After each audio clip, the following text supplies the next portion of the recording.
आपके बीच में आके बहुत अच्छा लग रहा है। 50 दिन के बाद अभी अभी मैं, मेरी पत्नी, भगवंत मान साहब, हम लोग कनॉट प्लेस में हनुमान मंदिर में गए थे। हनुमान जी का आशीर्वाद लिया, उनके दर्शन किए। फिर शिव जी के मंदिर गए, शनि जी महाराज के पास गए, उनका सबका आशीर्वाद लिया। बजरंगबली की खूब कृपा है हमारे ऊपर, हमारी पार्टी के ऊपर, देशवासियों के ऊपर। उन्हीं की कृपा से आज अचानक मैं आप लोगों के बीच में, उन्हें तो किसी को उम्मीद नहीं थी कि चुनाव के बीच में मैं जेल से बाहर आ जाऊंगा, लेकिन ऊपर बजरंगबली की कृपा है, हनुमान जी की कृपा है हम लोगों के ऊपर, और चमत्कार हुआ और आज मैं आप लोगों के बीच में हूं। दोस्तों, हमारी आम आदमी पार्टी एक छोटी सी पार्टी है, 2 राज्यों के अंदर है, अभी 10 साल पुरानी पार्टी है। हमारी पार्टी को कुचलने में, खत्म करने में प्रधानमंत्री जी ने कोई कसर नहीं छोड़ी। एक साथ हमारी पार्टी के 4 टॉप के नेता जेल भेज दिए, एक साथ। अरविंद केजरीवाल, मनीष सिसोदिया, संजय सिंह, सतिंदर जैन। बड़ी बड़ी पार्टियों के अगर 4 टॉप के नेता जेल चले जाएं, पार्टी खत्म हो जाती है।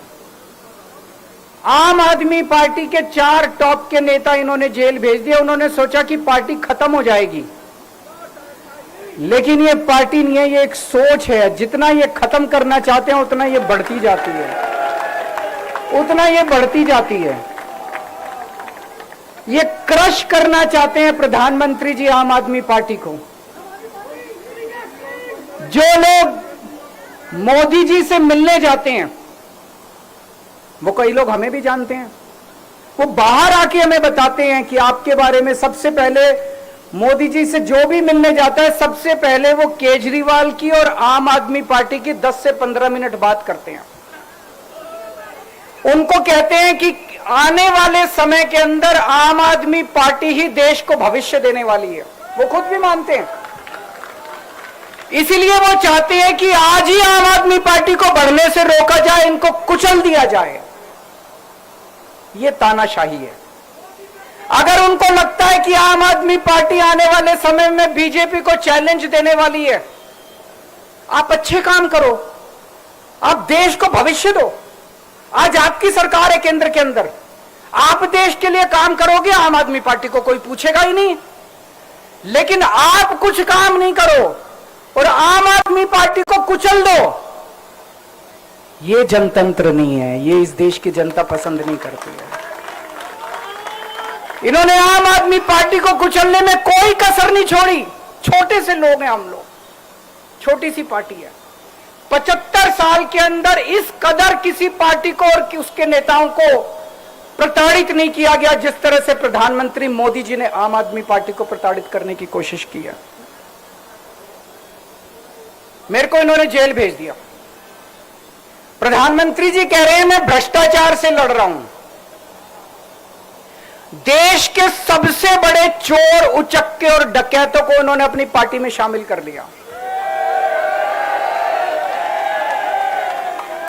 जिन लोगों को 10 दिन पहले मोदी जी कहते थे 70,000 करोड़ का इसने घोटाला कर दिया, थोड़े दिन के बाद उसी आदमी को अपनी पार्टी में शामिल करके किसी को डिप्टी सीएम बना देते हैं, किसी को मंत्री बना देते हैं और उनके सारे ईडी और सीबीआई के मामले खत्म कर देते हैं और कहते हैं मैं भ्रष्टाचार से लड़ रहा हूं।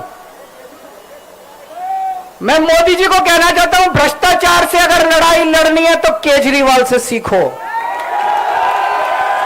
प्रधानमंत्री जी, भ्रष्टाचार के खिलाफ लड़ाई केजरीवाल ने लड़ी है।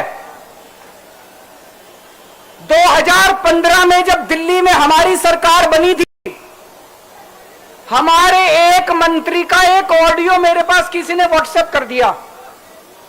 उस ऑडियो में मेरा मंत्री किसी दुकान वाले से 5 लाख रुपए मांग रहा था। किसी मीडिया वाले को नहीं पता था, विपक्ष को नहीं पता था। आप लोगों को याद होगा, मैंने अपने खुद मंत्री को सीबीआई के हवाले कर दिया, जेल भेज दिया था अपने मंत्री को। ये होती है भ्रष्टाचार के खिलाफ लड़ाई। पंजाब के अंदर मेरा एक मंत्री भ्रष्टाचार में, मेरे को पता चला कि वो पैसे मांग रहा है। वहां पे मान साहब ने उसको, किसी को भी, विपक्ष को नहीं पता था, मीडिया को नहीं पता था, हमने अपने मंत्री को उठा के जेल में भेज दिया। तुम देश के सारे चोर उचक्के डकैतों को अपनी पार्टी में शामिल कर लो और केजरीवाल को जेल भेज दो और कहो मैं भ्रष्टाचार के खिलाफ लड़ रहा हूं। तो आप भ्रष्टाचार के खिलाफ नहीं लड़ रहे प्रधानमंत्री जी। आप देशवासियों को बेवकूफ मत समझो। देश बच्चे बच्चे की जुबान के ऊपर हो रहा है कि सारे चोर चक्कों को अपनी पार्टी में शामिल करके और ईडी और सीबीआई के सारे केस उनके रफा दफा कर देते। केजरीवाल को क्यों गिरफ्तार किया? केजरीवाल को गिरफ्तार करके उन्होंने एक मैसेज दिया है सारे देश को कि अगर मैं केजरीवाल को गिरफ्तार कर सकता हूं तो किसी को भी गिरफ्तार कर सकता हूं। कोई केस नहीं होगा, कोई मामला नहीं होगा, तब भी मैं तुमको गिरफ्तार कर सकता हूं। एक बेहद खतरनाक मिशन चालू किया हुआ है प्रधानमंत्री जी ने, बहुत ही खतरनाक। देशवासियों को यह समझने की, अब जो मैं बोलने जा रहा हूं, समझने की जरूरत है। उस मिशन का नाम है वन नेशन वन लीडर। देश के सारे नेताओं को खत्म करना चाहते हैं मोदी जी, और इसको 2 स्तर के ऊपर इस मिशन को चला रहे हैं। जितने विपक्ष के नेता हैं उनको जेल भेजेंगे और जितने बीजेपी के नेता हैं उनको सबको निपटा देंगे, उनकी राजनीति खत्म करते जाएंगे, उनको सबको निपटाते जाएंगे। विपक्ष के अंदर आज इन्होंने मनीष सिसोदिया को जेल भेज दिया, संजय सिंह को जेल भेज दिया, सत्येंद्र जैन को जेल भेज दिया, केजरीवाल को जेल भेज दिया, हेमंत सोरेन को जेल भेज दिया, ममता दीदी के कई मंत्रियों को जेल भेज दिया, स्टैलिन के कई मंत्रियों को जेल भेज दिया, केरला के सीएम के पीछे पड़े हैं। अगर ये चुनाव जीत गए, मेरे से लिखवा लो एफिडेविट के ऊपर, थोड़े दिन के बाद ममता दीदी जेल में होंगी, तेजस्वी यादव जेल में होगा, स्टैलिन साहब जेल के अंदर होंगे, पिनरई विजयन जेल के अंदर होंगे, उद्धव ठाकरे जेल के अंदर होंगे, जितने विपक्ष के नेता ये सारे जेल के अंदर होंगे। अगर ये चुनाव जीत गए, इन्होंने बीजेपी का एक नेता नहीं छोड़ा। आडवाणी जी की राजनीति खत्म कर दी इन्होंने, मुरली मनोहर जोशी की राजनीति खत्म कर दी, सुमित्रा महाजन की, शिवराज सिंह चौहान जिसने मध्य प्रदेश का चुनाव जीत के दिया इन लोगों ने, शिवराज सिंह चौहान ने उसको मुख्यमंत्री नहीं बनाया, उसकी राजनीति खत्म कर दी। वसुंधरा राजे की राजनीति खत्म कर दी इन्होंने, खट्टर साहब की राजनीति खत्म कर दी, डॉक्टर रमन सिंह की राजनीति खत्म कर दी। अब अगला किसका नंबर है? योगी आदित्यनाथ। अगर ये चुनाव जीत गए, मेरे से लिखवा लो, 2 महीने के अंदर उत्तर प्रदेश का मुख्यमंत्री बदल देंगे ये लोग। योगी आदित्यनाथ की राजनीति खत्म करेंगे, उनको भी निपटा देंगे ये लोग। यही तानाशाही है दोस्तों। वन नेशन वन लीडर ये चाहते हैं, एक ही तानाशाह इस देश के अंदर बचेगा, एक ही तानाशाह इस देश के अंदर बचेगा। हमारा देश बहुत महान है, 4000 5000 साल पुराना हमारा देश है। इसके पहले पिछले 4000 साल में कई मौके आए जब इस देश के ऊपर तानाशाहों ने कब्जा करने की कोशिश की, लेकिन हमारे देश के लोगों ने उन तानाशाहों का तख्ता उखाड़ के फेंक दिया। जब जब हमारे देश में ऐसा मौका आया कि तानाशाह ने हमारे देश के ऊपर कब्जा करने की कोशिश की, इस देश की जनता ने उसका तख्ता उखाड़ के फेंक दिया। आज एक तानाशाह इस देश से जनतंत्र खत्म करना चाहता है, आज एक तानाशाह इस देश से लोकशाही खत्म करना चाहता है। मैं पूरे तन मन धन से लड़ रहा हूं, संघर्ष कर रहा हूं उस तानाशाह के खिलाफ। 140 करोड़ लोगों का साथ चाहता हूं मैं।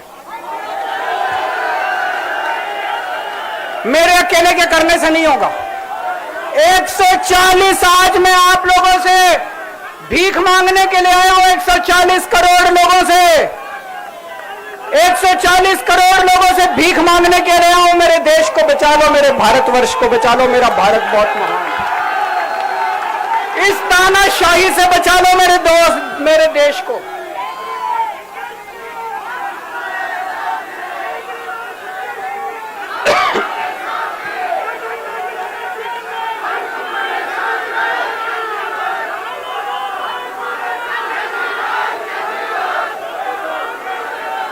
मैं सुप्रीम कोर्ट का बहुत बहुत शुक्रिया अदा करना चाहता हूं। उन्होंने 21 दिन दिए हैं, एक एक दिन में 24 घंटे हैं। मैं एक दिन में 24 में से 36 घंटे काम करूंगा, पूरे देश भर में घूमूंगा इस तानाशाही को रोकने के लिए। दोस्तों, जितनी मेरे अंदर ताकत है, मेरा सब कुछ कुर्बान है देश के लिए। मेरा तन मन धन सब कुछ कुर्बान है मेरे देश के लिए। मेरे खून का एक एक कतरा मेरे देश के लिए, मेरे शरीर का एक एक कतरा, मेरी जिंदगी का एक एक पल मेरे देश के लिए। मेरे देश को बचाने के लिए मैं पूरे देश में जाऊंगा। दोस्तों, अब एक बहुत महत्वपूर्ण बात करने जा रहा हूं, उसको ध्यान से सुनना। ये लोग इंडिया गठबंधन से पूछते हैं आपका प्रधानमंत्री कौन होगा। मैं बीजेपी से पूछता हूं आपका प्रधानमंत्री कौन होगा। आप लोग सोच रहे होंगे केजरीवाल क्या बात कर रहा है, मोदी जी होंगे। नहीं, मोदी जी अगले साल 17 सितंबर को 75 साल के हो रहे हैं। बीजेपी के अंदर मोदी जी ने 2014 में मोदी जी ने खुद ने रूल बनाया था कि बीजेपी के अंदर जो भी 75 साल का होगा उसको रिटायर कर दिया जाएगा। सबसे पहले आडवाणी जी को रिटायर किया गया, उसके बाद मुरली मनोहर जोशी जी को रिटायर किया गया, फिर सुमित्रा महाजन को रिटायर किया गया, फिर यशवंत सिन्हा को रिटायर किया गया। अब मोदी जी अगले साल 17 सितंबर को रिटायर होने वाले हैं। तो मैं बीजेपी से पूछना चाहता हूं आपका प्रधानमंत्री का दावेदार कौन है। दोस्तों, अगले साल 17 सितंबर तक अगर इनकी सरकार बनी, तो उस पे भी आऊंगा मैं। अगर इनकी सरकार बनी तो पहले अगले 2 महीने में योगी जी को निपटाएंगे ये, और उसके बाद मोदी जी के सबसे खास अमित शाह को ये प्रधानमंत्री बनाएंगे। तो मैं लोगों को, देश के लोगों को आगाह करना चाहता हूं, मोदी जी अपने लिए वोट नहीं मांग रहे। मोदी जी अमित शाह को प्रधानमंत्री बनाने के लिए वोट मांग रहे हैं। मैं पूछना चाहता हूं मोदी जी से और अमित शाह जी से, ये मोदी की गारंटी पूरी कौन करेगा? क्या अमित शाह मोदी की गारंटी पूरी करेंगे? जब आप अगर जो वैसे तो मेरे को लगता है मैं भी आऊंगा उसके ऊपर, मुझे नहीं लगता इनकी सरकार बन रही है, लेकिन जो बीजेपी को वोट देने जाएं वो ये सोच के जाना कि आप मोदी जी के नाम पे वोट नहीं दे रहे, आप अमित शाह के नाम पे वोट दे रहे।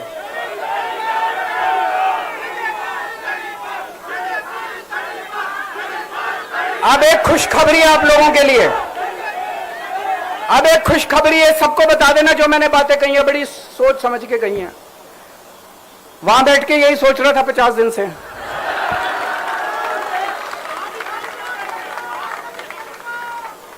दोस्तों, पूरे देश के मेरे को बाहर निकले हुए 20 घंटे हो गए। इन 20 घंटों के अंदर भी मैंने रात भर में जनता से बात कर रहा था, लोगों से फोन कर रहा था।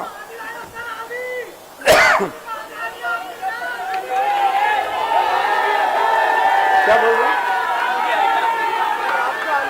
रात को आंधी आई थी।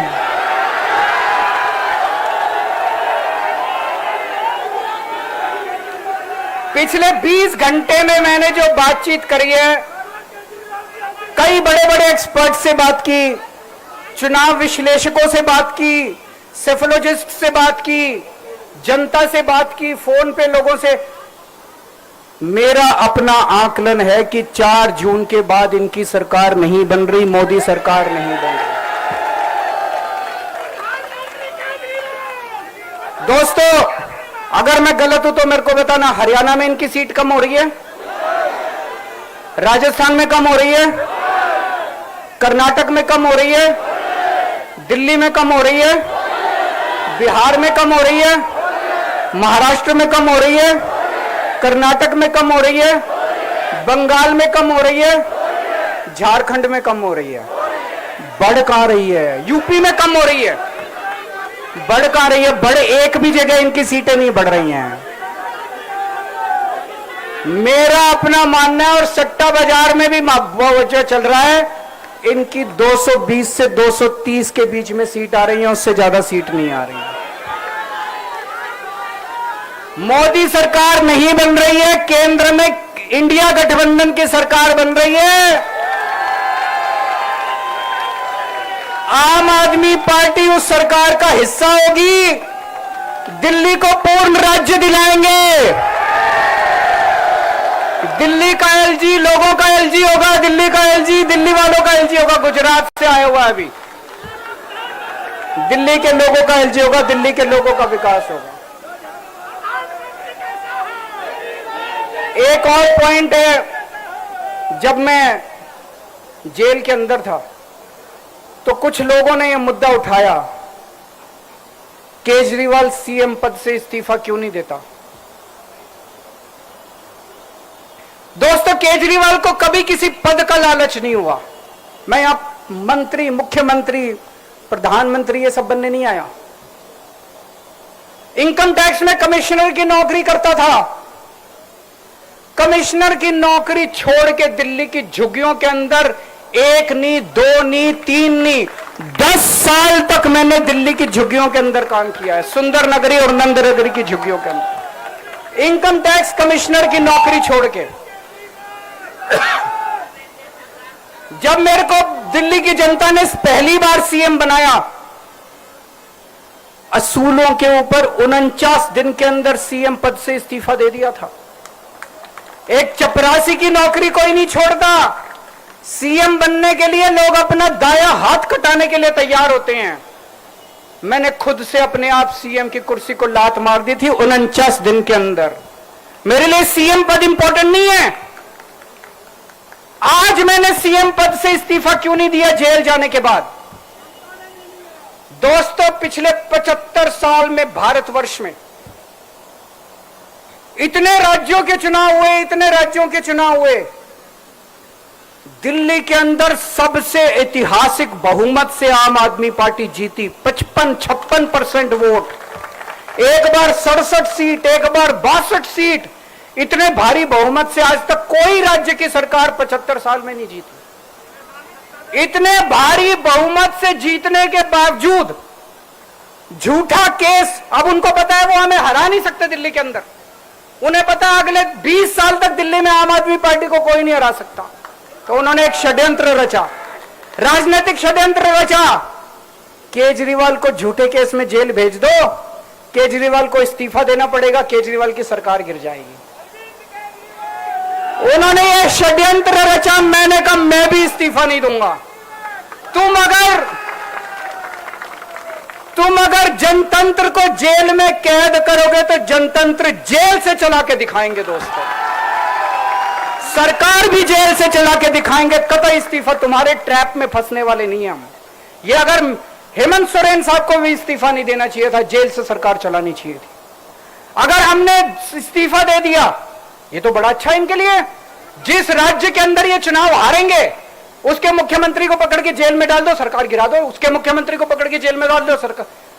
आज मैं अगर दिल्ली की जेल के अंदर रह के दिल्ली की जेल से इस्तीफा नहीं दे रहा, वो इस तानाशाही के खिलाफ संघर्ष कर रहा हूं, इसको समझ लेना आप लोग। केजरीवाल को किसी पद का लालच नहीं है। सीएम तो 100 सीएम की कुर्सी देश के नाम कुर्बान है। दोस्तों, मुझे पता चला मेरे जेल जाने से बहुत लोग भावुक हुए, खासकर मेरी मां, बहनें, महिलाएं बहुत रोई। कईयों ने बहुत मन्नतें मांगी। मैं सबका बहुत बहुत शुक्रिया अदा करना चाहता हूं जिन लोगों ने अपनी दुआएं, करोड़ों लोगों ने अपनी दुआएं भेजी हैं। पूरी दुनिया भर से करोड़ों लोगों ने दुआएं भेजी। उन्हीं के आशीर्वाद का कमाल है कि आज मैं आप लोगों के बीच में हूं। आप लोग सब लोग सुखी रहें, देश खूब तरक्की करे, फले फूले, आप सब लोग खूब खुश रहे, ऐसी मेरी प्रभु से इच्छा है। भारत माता की। राष्ट्रगान के लिए अपने जगह पर सभी लोगों से आग्रह है कि खड़े हो जाएं प्लीज।